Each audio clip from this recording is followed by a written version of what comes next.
and welcome back to Relentless TV. I'm Kelly. I'm Adam. And we're your hosts. And this is episode 3 of Relentless TV, so I'm hoping by now you're hooked. I'm hoping you've set a reminder for every Wednesday because that's when these episodes are going to be released. And today, this is an episode you're not going to want to miss. Yeah, I think all of you guys right now are wondering, why is there a squirrel on water skis behind us right now? We just did that to get your attention. But now that we have it, let's get started. All right. So last week, our episode was all about lead to trial conversion. And we walked you guys through some of the most important steps of that process. And we talked a little bit about how important it is for your team to be good at doing something known as building rapport. And this is something we've been hearing since I've been hearing since I was little, is build rapport, build rapport, build rapport. What the heck is it? What does it mean? Well, young people don't know nowadays because they don't talk to each other. They just text each other and Snapchat each other. Very true. So one of the things that you are probably going to have a little bit of pushback with some of your younger staff is against actually picking up the phone and calling people and having like conversations with adults. So they have to role play it. They have to practice it for it to be natural. And I know this from firsthand experience. We had team members before where I went in to just watch them talk to people. And it was like that scene from Talladega Nights when he's in front of the camera. He's like, I don't know what to do with my hands. What do I do So with my awkward. hands? It was so awkward. Yeah. And, it's interesting because even people who are naturally extroverts, naturally pretty good at having conversations, tend to struggle because it's a forced situation. It's a little bit awkward for both people. Remember, if someone's coming in to try something new, they're feeling nervous, they're feeling intimidated, they're feeling insecure. Sure, hopefully they're excited, but there's probably a lot more of those unknowns. And so they're already feeling a little bit outside of themselves. And so it's up to us to help them feel more comfortable and break the ice. And I feel like that's a skill that a lot of our young people lack. Just the ability to have a conversation, including those under pressure. And that's typically what throws them off. It's like if you sent them off to have a conversation organically, they'd probably do fine. But as soon as we tell them when the person walks through the door, you need to have a conversation with them, they freeze. So these are some drills that we're going to, I don't know how it's going to go, but we're going to practice together. Terrible, but it'll be entertaining at least. That's right. We not only want to educate you, but entertain you each week. So I'm going to teach you some of the drills I use to help specifically younger team members, but this will be great for anybody on the team, to really get good at their conversation skills and also give them a couple of cheat codes. I call them cheat codes for when they don't know what to say. So I think that will be helpful too. Question for you guys too, like whatever numbers aren't where you want them in your school, I just want you to ask yourself, when was the last time we actually role played something with our team to help with this? And did we do it consistently, or was it like, hey, remember we role played it that one time? That's like having your students practice a sidekick one time and then testing them on it and wondering like why they aren't performing the sidekick correctly. And don't forget too that getting good at the sidekick includes more than just the sidekick.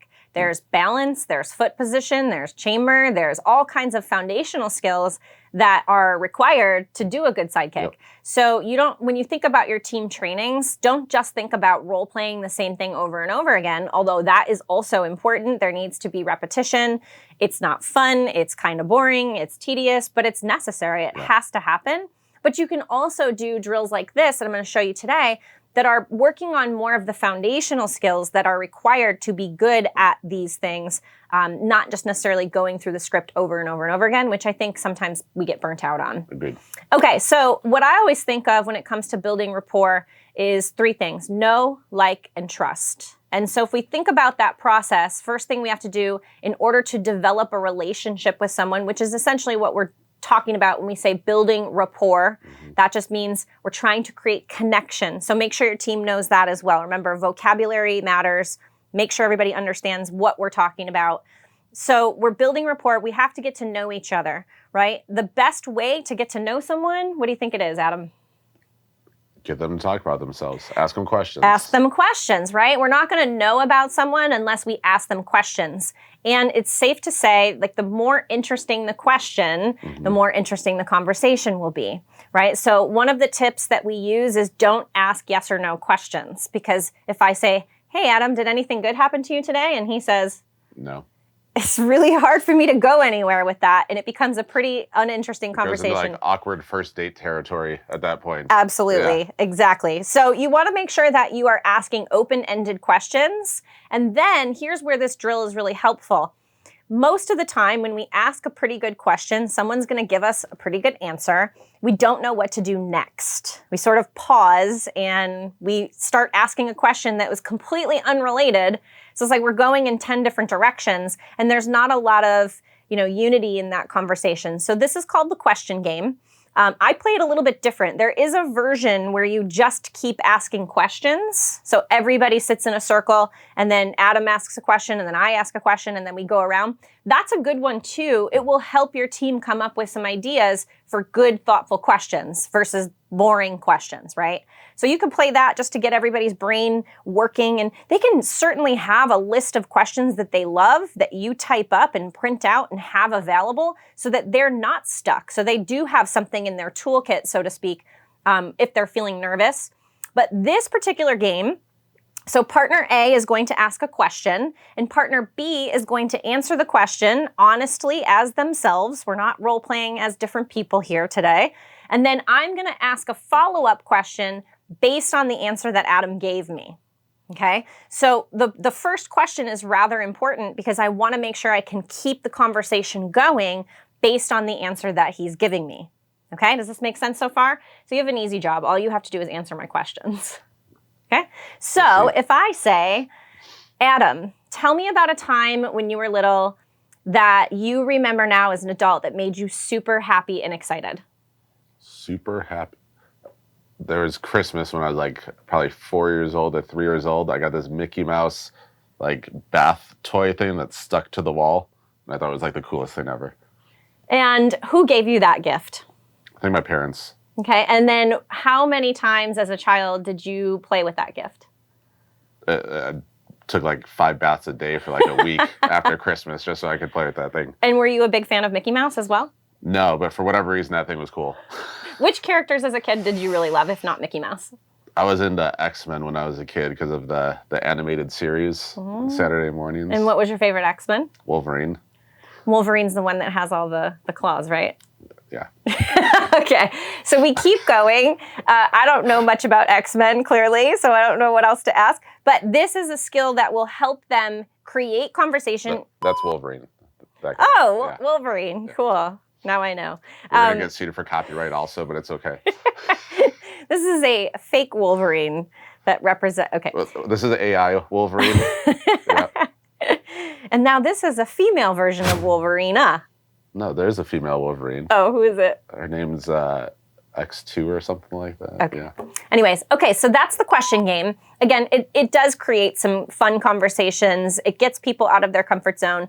And if you do this all the time, you actually get pretty good at keeping the questions flowing. I clearly haven't done it for a while, so it feels a little uncomfortable for me. But that's okay. If we did it every day for the next 30 days, we'd both get really good at not only asking the questions, but the idea here is I'm actively listening to the answer so that I can continue that conversation based on what he's saying and not just go off on a random tangent and start saying, oh, what was your favorite gift? And then all of a sudden he's like talking about his shoes or something. So you want to keep it common. All right, the next one in the know, like, trust is like, right? So first we got to know each other. You asked questions. You learned more about me. How do we get to like someone, do you think? You just get to find commonalities between both of you. Exactly. So typically we like people who have similar interests as we do, or similar values, or similar favorites or likes. Yeah. So this is called the common ground game. And basically how you're going to play this is similar. You're going to have partner A and partner B. But this time partner A is going to ask a question to partner B with the intention of finding out if they have something in common. Okay, and so what we're going to do is every time Adam and I have something in common, we're going to say, and this was a game I created before this movement, but we're going to say me too.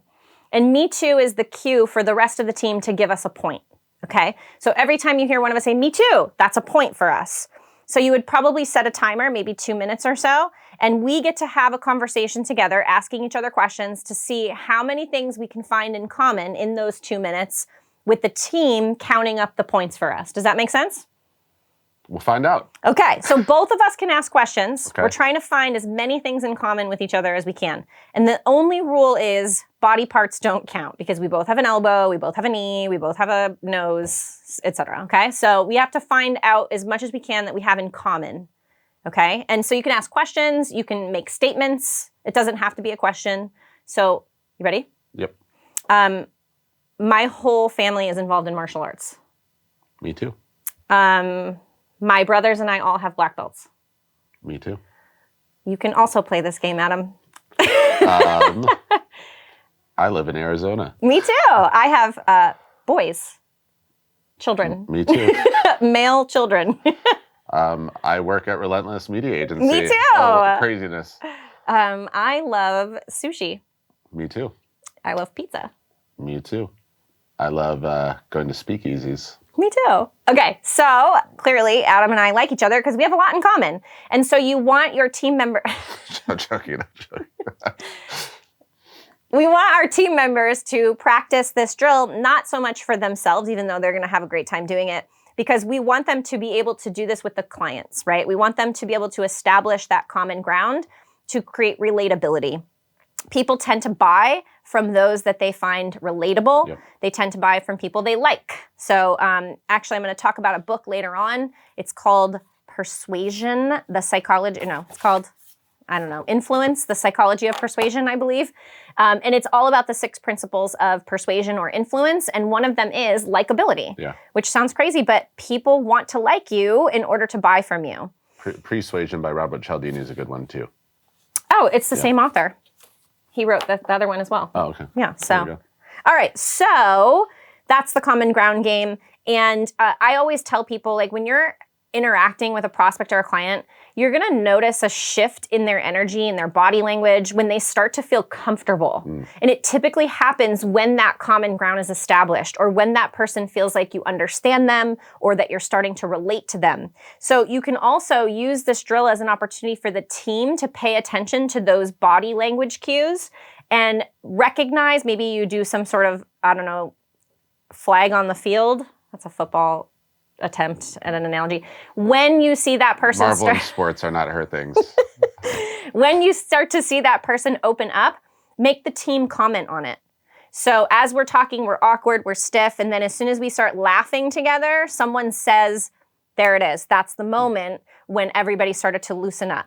That's important because when I'm in the process of taking someone on a tour, calling them on the phone or whatever it is, I need to get to that place where that person is open and comfortable before I start shoving things down their throat and selling them something. So that's what we were talking about last week when Adam said, more important to build rapport than is to sell someone something right away. I think too, just to point this out, just from observation that I've seen, a lot of times with new people, for example, when they come in, the kid gets all the attention and the parents get ignored. And it's because your team is way more comfortable talking to kids because they do that more often. So it's like they just ignore the person that needs to actually know, like, and trust them because they have the wallet to sign up their kids, right? So yes, you still want to build rapport with kids, but make sure your team is not missing out on the opportunity to connect with the parents because that's just as important as connecting with the kid. And keep in mind too, like the parents, even though it's their child, they're coming to you for help. They're coming to you for your expertise. So that's gonna be really important when it comes to this next piece and helping you solidify your credibility, your authority as the expert. And this is one of those cheat codes. I find a lot of team members struggle with what they consider bragging about themselves. And so when you ask them to share what they're proud of or what their accomplishments are, they get real shy. It's because as a kid, we were taught like not to brag. Like it's inappropriate to tell people about how amazing you are. But if I'm paying you to teach my child something, I want to know you're qualified. I want to know you're good at it. I want to know what credentials you have. And so I think it's important for your team to be able to do this in a way that feels genuine and also that's easy for them. And this is real simple. We're just going to tell our story. We're just going to share our own personal experience. And we're going to do it in 60 seconds or less. Okay? And what we want to highlight are the things that we're most proud of or the things that we could recognize as achievements or accomplishments. So if I'm expressing my story, I might share that I made my black belt when I was 9. Or it might say that I used to beat the boys in sparring, which made me feel really good about myself. It made me feel like I could protect myself, made me feel confident when I was going to parties as a high schooler. I might share that I started teaching martial arts at 16. I might share that I started running my own martial arts school when I was 16. Why would I want to highlight those things to a prospect? Why? And is that bragging? I mean, what are your thoughts on it? Well, I would share that my wife is way above my pay grade. That would be accomplishment for me. I think sometimes it's good to talk about like what your school is great at. What do you guys do better than everyone else? Like at Move, for example, we just did a new member orientation meeting, and I was talking to a lot of parents about our emotional mastery workshop we have coming out, which is like it's an hour workshop where parents come to, they participate, and they work with the kids on helping their kids to better master their emotions through different drills and things. And I was like, there's no other martial arts school in the country that's doing this right now, let alone one down the street. And a lot of the parents were even echoing like, this is stuff we wish we learned when we were in school. And I'm like, that's right. We teach the things that your kids don't get to learn in school that they need to be successful later on in life. So moments like that, you need to really understand what your USPs are, your unique selling proposition, what makes you different from everyone else, and highlight those as much as possible. And it's not the trophies in your window, guys. No. Parents don't care about that. But imagine hearing from, an 18 or 19-year-old about their success, about the things they're proud of. And as a parent, when I'm hearing an 18-year-old express that as their story, what I'm thinking is, I want that for my kid. Yeah. I want my son to be able to do what you're doing right now, which is share about his incredible success and share about the things he's proud of. Be confident to talk to a complete stranger. This is an example and a model of everything we claim to teach. If your entire team can be really good at sharing their story, it is super impressive for the parents to actually see and witness the results of what it is that we're selling them. We're like, here, look, this is the finished product. But if you walk in and your team can't speak to parents, they can't look them in the eye, they can't share about their success, they don't know what to talk about, does that model confidence? Does that model self-discipline? And we might say, well, we know they do have that behind the scenes, but isn't it up to us to communicate that value, especially in this particular process? So sharing your story, even if it's a brief part of it, even if it's on the phone, can actually help with demonstrating what this actually does for kids or for adults, but also it helps create relatability again. So if I'm sharing my story with Adam, and maybe one of the things I say is, the reason I started martial arts was because I was really afraid to walk in the parking lot alone. And maybe Adam, it's probably not a good one for you, but maybe Adam's like, oh my gosh, me too. Right? And so there's something about my story that he can connect to and relate to. Or maybe I say, I started my kids in martial arts because I really believed that this would be beneficial for their mind, body, spirit. And I didn't want to be someone who just stuck their kid in a sport. I wanted them to really pursue something that helped them in a holistic way. And he's like, yes, that makes sense. That's what I want too. Also in the same vein too, when you have that rapport building conversation when someone comes in for a first lesson and you talk to them on the phone and they're like, man, I want my child to do this because they're super shy. And then I'm going to immediately, if I can't relate to that or relate my kids to it, I'm relating another student's story that came in. I'd be like, hey, we had this one student that came in, Jeremiah. He wouldn't even look at me for his first class. His eyes were glued to his shoes the entire time. And this kid is an amazing public speaker now. He's doing this and this and this. And it's been unbelievable to see that transformation. And I can't wait to see that happen for your child too. Yeah. So that's a great part too to the drill. So first round, we tell our story. Second round, we share someone else's success story. And I used to do this drill where we would take one of the most common goals for our clients. So let's say self-discipline is a big one, confidence, self-defense. What are the most common goals people have for their kids or for themselves? And then we would pair a success story to each one of those goals, and we would practice it together so that everybody had the same toolkit. It's like, we want to know about self-confidence, let's talk about Johnny. We want to talk about respect and focus, let's talk about Lucy. And you have to give them those tools because maybe for you, it's easy to recall. Yeah. It's easy for you to look back on your experience and say, oh, well, Sally and Lucy and Johnny, but your team may not have that. So you've got to give them that toolkit. Taking that up one more level, when you guys get testimonials, try and talk to parents that their kids have gotten great at a specific thing that you hear a lot from prospects. Like, for example, confidence, discipline, focus. And then you just keep those organized by the benefit. So then when you have a lead reach out and they're like, I want my child to focus better, be like, hey, you got to see Johnny's story because his mom brought him in for the same reason. You send the testimonial. Johnny's mom's talking about how his focus got so much better because of your program. Yep. Bingo. Relatability. Okay. The next one is called coaching moments. And this too comes from the 6 laws of influence. One of them, again, being authority. And I think what happens is a lot of times we treat our prospects as though they're just, I don't know, information getters, right? They're just coming to get information and that's it. But really what they're looking for is help. Yes. Okay, so we're not just selling them something. We want to put our coach hat on, right? So as we're doing this rapport building process, we're not, yes, connection is very important. It's the first step. We have to know, like, and trust each other. But the expertise that I have has to come into play at some point. So part of that can be through sharing our story. This is my background, but it can also be through demonstrating that I can coach him to his success, right? Whether it's overcoming a challenge or getting to a goal, we tend to look at both sides. So sometimes people will say, here's what I'm struggling with. Can you help? And sometimes people will say, I want to do this as a goal. Can you help? Either way, we have to know how to coach them in the next moment. So this is a drill we practice with our team. And it basically, partner A is going to give either goal they have or a challenge they're facing. And partner B is going to coach them through it. They're basically just going to give us 1 or 2 next steps that will help them be successful in reaching the goal or overcoming the challenge. And I should be able to do this no matter what Adam throws at me or vice versa. So Adam, what is one of your goals that you have for yourself personally, maybe specific to like fitness or training or something? It's a good question. I wanna get down to 205. And if you look behind me, you will see a picture of Adam at 205. Jacked. AI.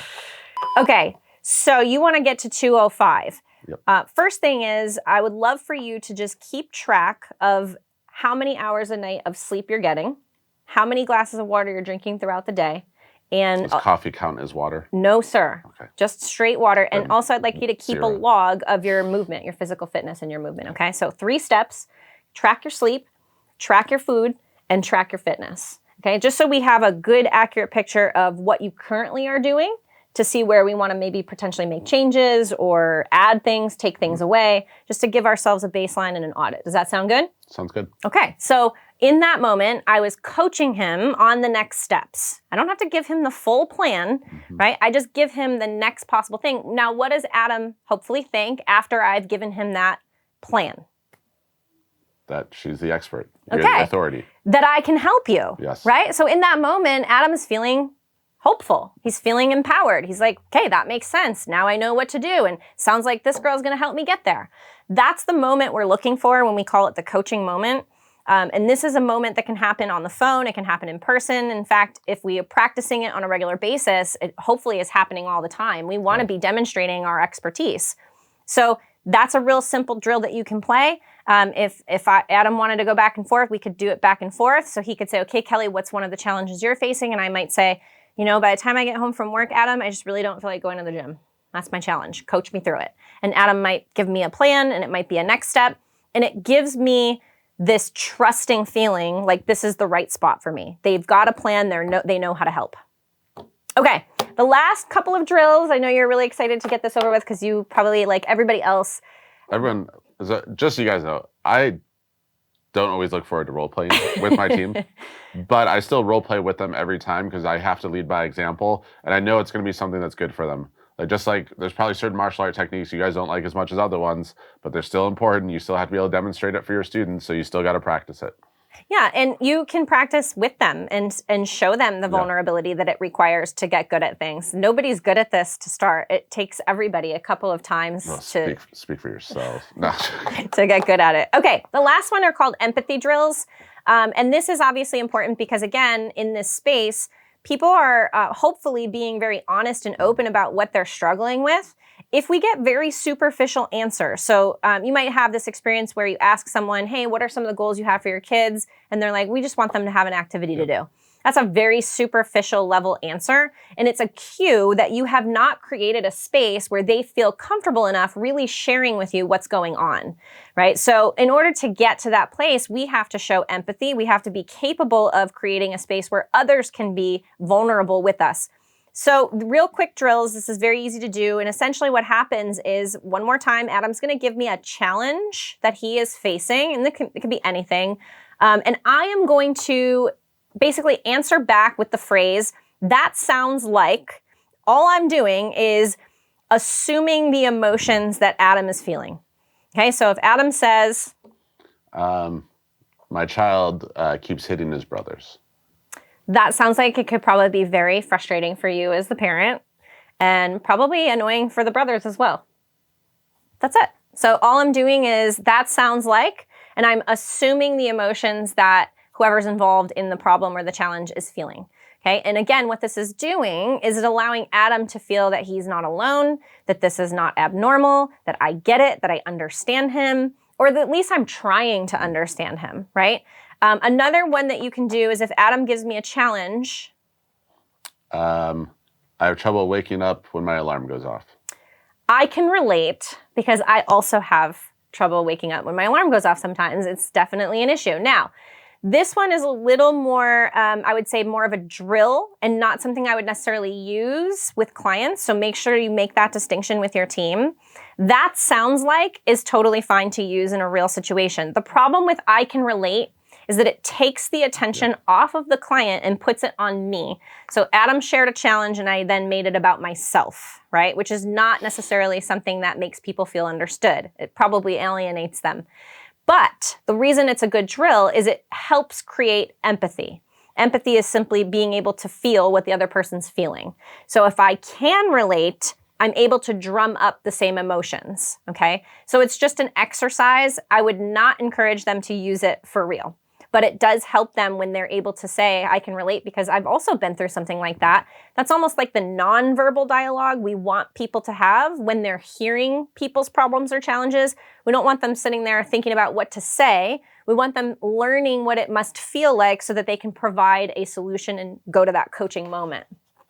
Okay, any questions about any of these drills that we did today? I didn't hear any, so I think we're good. No questions. I meant from you. Oh, okay. No, I'm good. You're the only person here. Okay. So if you guys have questions, or if you want more information on these drills, please feel free to reach out to me. And you guys, this is something, again, that you can practice over and over and over again. It never gets old. It's never enough. These are like foundational drills that help any person on your team, not just the people doing lead follow-up. And it's really about being good conversationalist, helping people feel comfortable, and creating that connection and that engagement. People quit products, they quit programs, but they much less likely are to quit relationships. Agreed. All right, we guys, I hope you enjoyed this episode. Quick book recommendations. A good one for helping kids learn, well, not kids, but anybody learn how to build rapport faster, better. It's a classic. How to Win Friends and Influence People by Dale Carnegie is a really good one. And then, as we mentioned before, Influence, The Psychology of Persuasion by Robert Cialdini. It's actually one of my go-tos. I preach that all the time. I think it's a fantastic book. And so we hope you enjoy them, and we'll see you next time. See you next time.